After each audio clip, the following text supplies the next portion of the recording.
మీ business ఏదైనా మీ ఊర్లో promotion చేయాలంటే అది సుమన్ టీవీతోనే సాధ్యం. ఇప్పుడే సంప్రదించండి.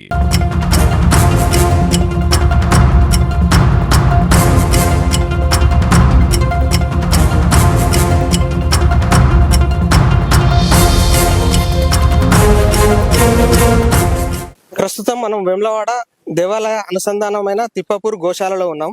వెటర్నరీ డాక్టర్ గారితో ఉన్నాం. అసలు గోవులు ఎలా చనిపోతున్నాయి, దానికి గల సంరక్షణ ఎలా ఉన్నది అని స్థానిక వెటర్నరీ డాక్టర్తోనే అడిగి తెలుసుకునే ప్రయత్నం చేద్దాం. నమస్తే సార్. నమస్తే. అసలు నిన్న సాయంత్రం పూట దాదాపు 7-8 కోడలు చనిపోయినాయి, మీరు పూడ్చిపెట్టారు అనే సోషల్ మీడియాలో వీడియోలు వైరల్ అవుతా ఉన్నాయి. దానికి గల కారణాలు ఏమని చెప్పగలుగుతారు మీరు? ఓకే, ఇక్కడ తిప్పాపూర్ గోశాల చూసుకున్నట్లయితే దీని సామర్థ్యం వచ్చేసి 500 పశువులను మాత్రమే అకామిడేట్ చేసే సామర్థ్యం ఈ గోశాలకు ఉన్నది.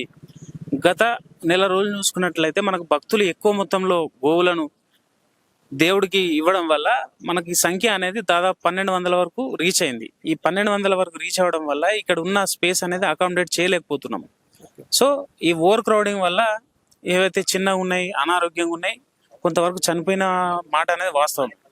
6 నెలల క్రితము సుమన్ టీవీ కథనంలో మనం ఇట్లా చనిపోతున్నాయని ఒక కథనం వేసినాం. దానికి కలెక్టర్ గారు స్పందించి రైతులకు, ఆదర్శ రైతులకు కోడెల పంపిణీ అనే కార్యక్రమం మొదలుపెట్టారు. మరి ఈ మధ్యన ఎందుకు కోడెల పంపిణీ చేస్తలేరు? సుమన్ టీవీకి ప్రతిరోజు ఒక 10ల సంఖ్యలో ఫోన్లు వస్తున్నాయి, మాకు కావాలని. అంటే ఎందుకు ఆపారు? మళ్ళీ ఇప్పుడు క్రౌడ్ పెరగడానికి గల కారణం ఎందుకు?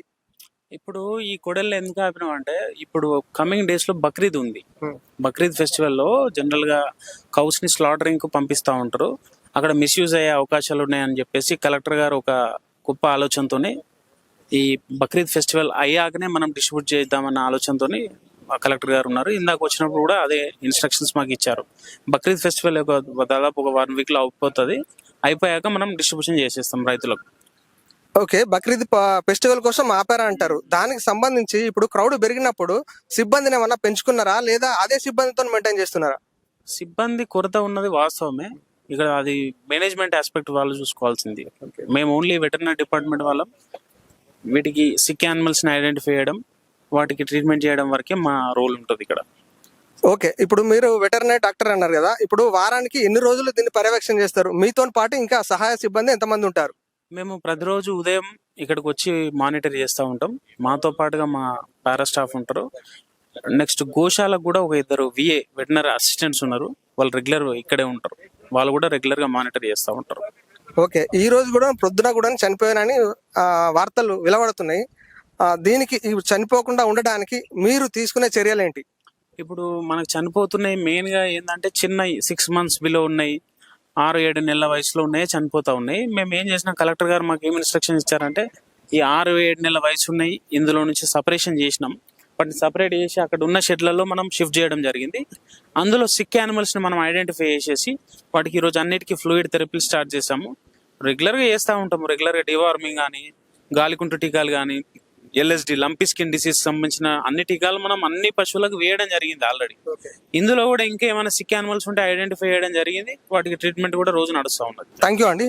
ఇది పరిస్థితి తిప్పాపూర్ గోశాలలో కోడలు చనిపోవడానికి గల కారణాలు ప్రస్తుతం మనం వెటర్నరీ డాక్టర్ మాటల్లో విన్నాము.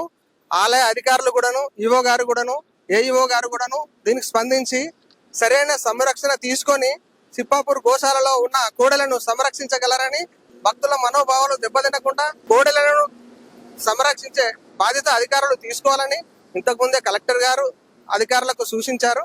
Over to Suman TV.